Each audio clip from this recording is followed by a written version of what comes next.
Hi, everybody. All right, I have something very exciting to share with you. If you are a crafter, if you are an educator, either one, this is going to be a pretty exciting thing for you to see.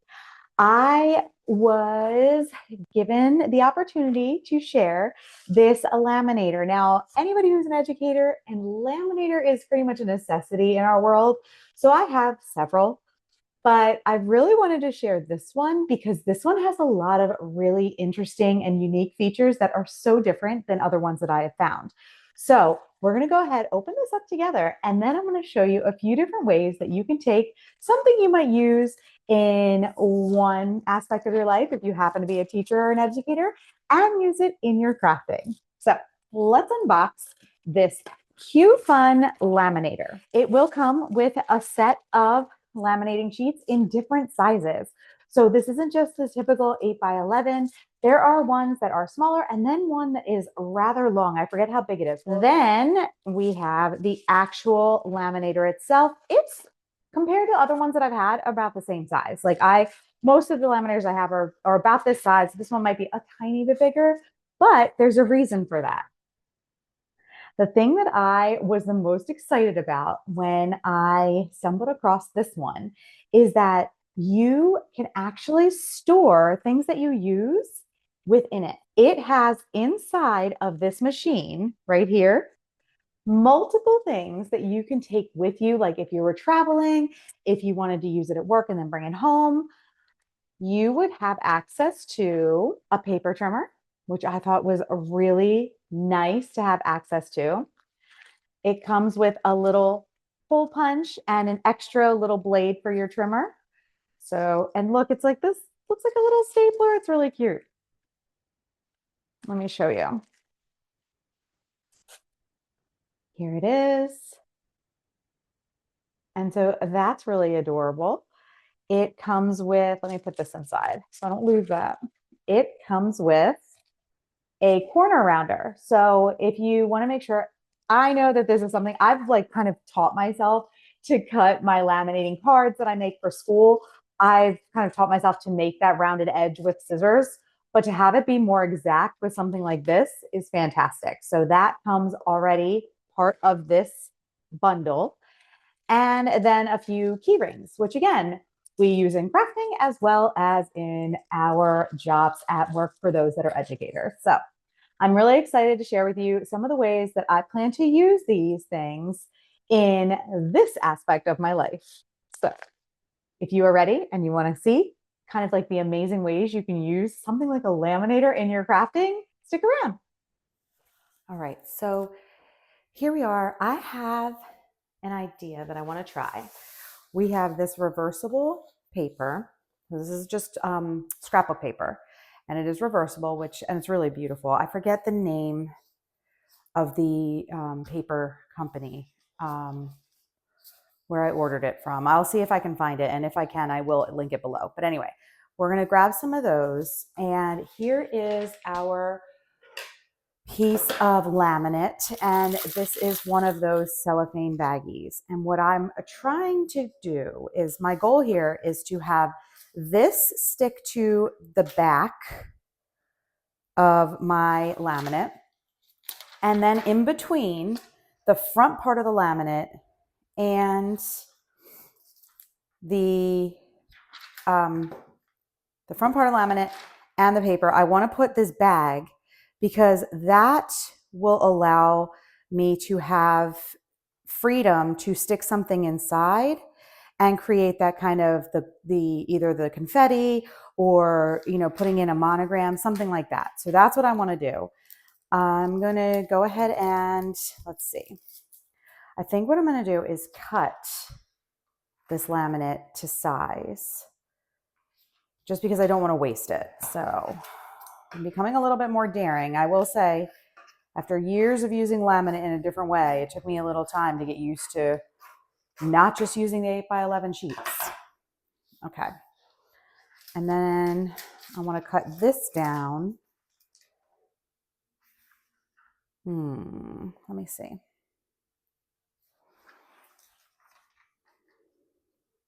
All right. For this project, let's just try this way and see what happens. Let's just go ahead and use it like this. All right, here we go. All right, so we have our baggie inside. Here's where that self-adhesive would be. I'm gonna cut below that. I'm probably gonna cut right around here to create kind of more of a, I guess a square. What would be, because we need this to come up. So this is gonna get cut this way to kind of be even with this one. And then I'm gonna go, there we go, I think that'll work. Okay, and then once you do that, I now have my insert. So what we could do is now I can take the letter that I want to use. I probably, here are these ones that I have. This is what I've already have out. It's not in the box. This is still sealed, this other one. And I feel like these letters, although this one is kind of a cuter design, these ones are more size appropriate for this. So I'm probably gonna end up with these. But before I do anything with them, I want to paint them. And ideally, I'm gonna find something that would be a good contrast to this background, but still coordinate with the back. I was originally gonna go with like a darker blue because of this paper that I have. Look at that back, isn't that cute? I was gonna do that, but I think for this one, it's gonna need a different color. Okay, I'm gonna get a little more daring now. We're gonna try to do 2 of these in one pass. So I'm gonna line up my paper and I'm gonna cut these down.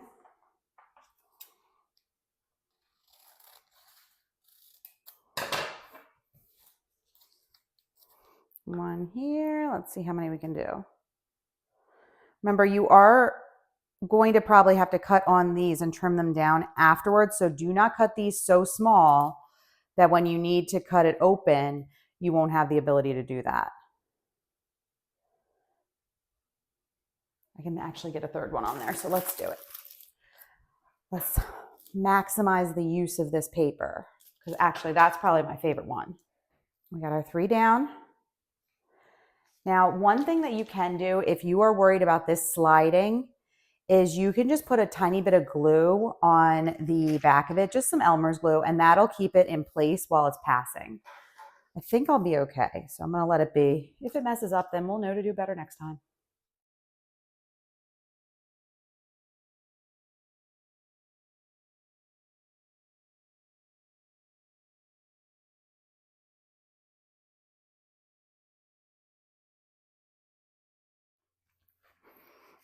All right, I have 2 of these done.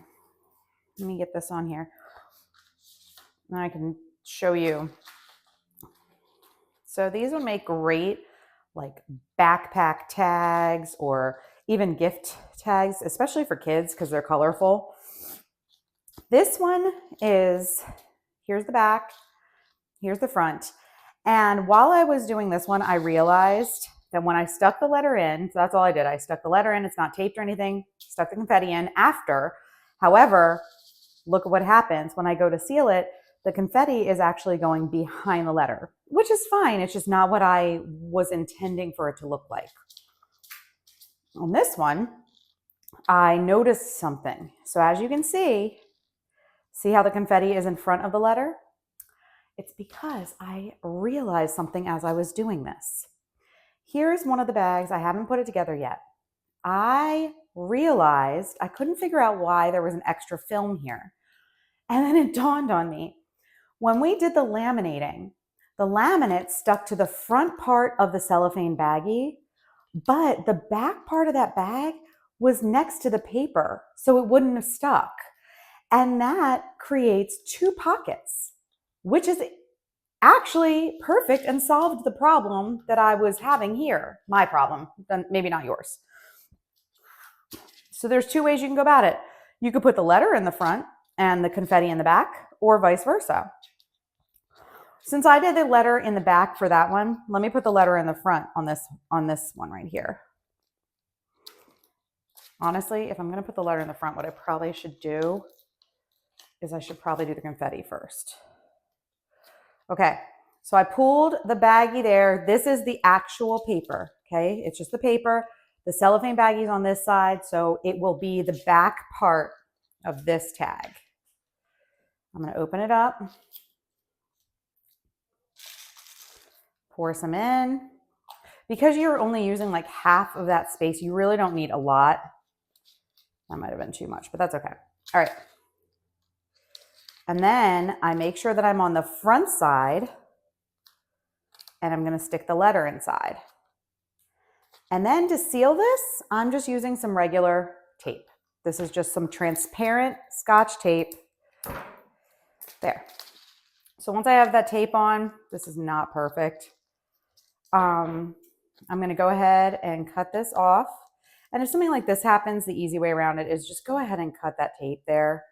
Trying to pull it off and start over is not, it's gonna end up being more of a headache for you than it really needs to be for a project that's supposed to be simple. And then just add the tape back on. It is falling out of somewhere. Oh, that's why. I must have snipped where the seal of the bag was at the bottom. Whoops. All right, we can fix that.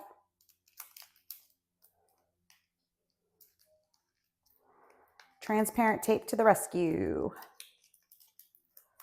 And the greatest part about it is the transparent tape, once it goes on against the laminate, you can't even tell.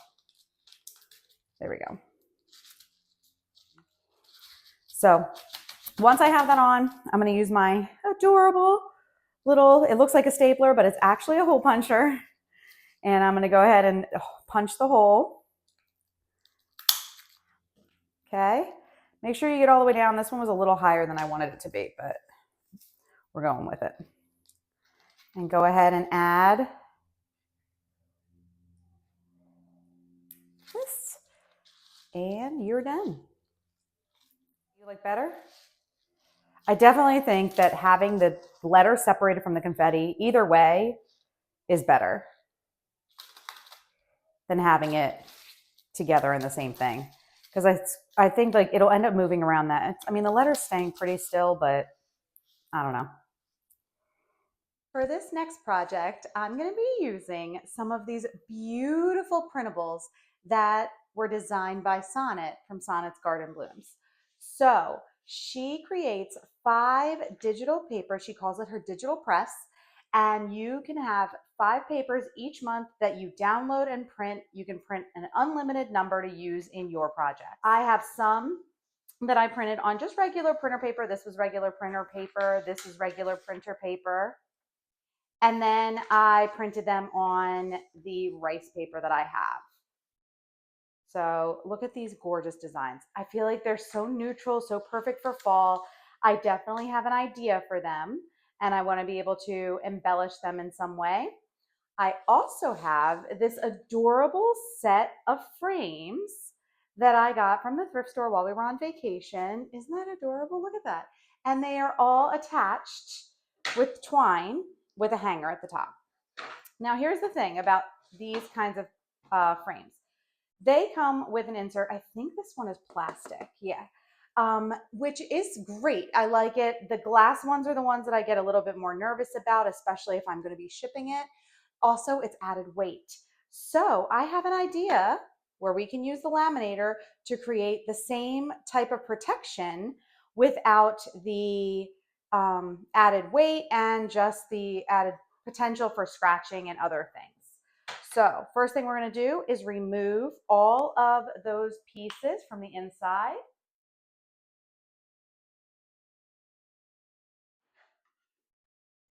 Okay. So I'm going to remove this, and like I thought, these are plastic. Oh, they actually have the like film still attached, which is wonderful. I want to show you a different way that you can use the laminator.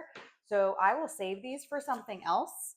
I'm going to hold my cardboard. It's actually a little bit thicker, maybe MDF. Here, save these for something else. And I'm going to use that laminate that is a matte finish. This is a very new kind of laminate for me. I've never used it. until like working on these projects, and I wanted to see how it would do. Now, one of the things we have to consider is how much of these images we're going to get in each of the frames.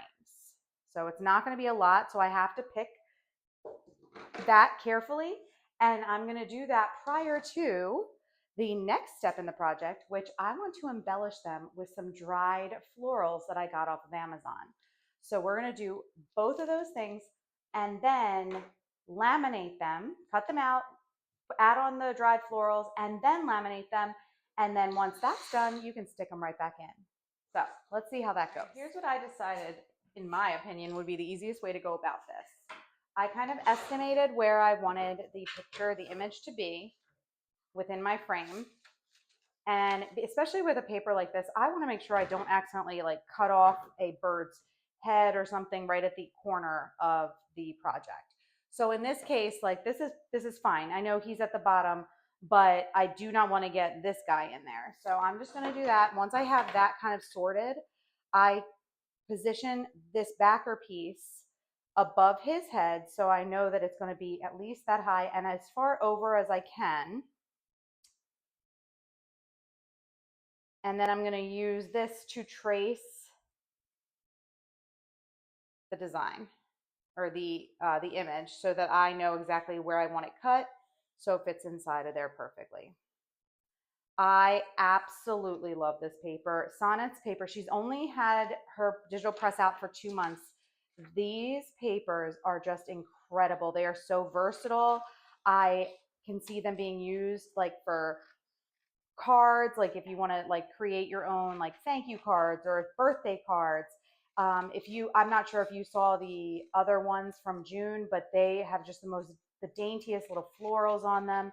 And so these ones that have a little bit more of, I guess, like a masculine or more neutral vibe. And I wanted to bring back some of that daintiness with the dried florals. Here are the dried florals that I have. They all came from the same set. I will leave it linked below. And I am just going to choose a couple of them that I feel fit best for each of these. And all I'm going to do is just use a teeny tiny bit of glue stick, because once you enclose it in the laminate, it's not even going to be an issue anymore. So you don't even have to worry about it. So you just use a stick, just regular school glue, and that's it. And this is such a great way to make a very a beautiful little piece. And in this case, we're using it for decor. All right, once I have that positioned, and I'm not looking for like anything major, nothing crazy. I just want a little something extra to embellish this. You could always use IOD transfers if you have, or any kind of transfers if you have rubber band transfers. You can use stamps if you have stamps. This is just something a little bit different that I wanted to try.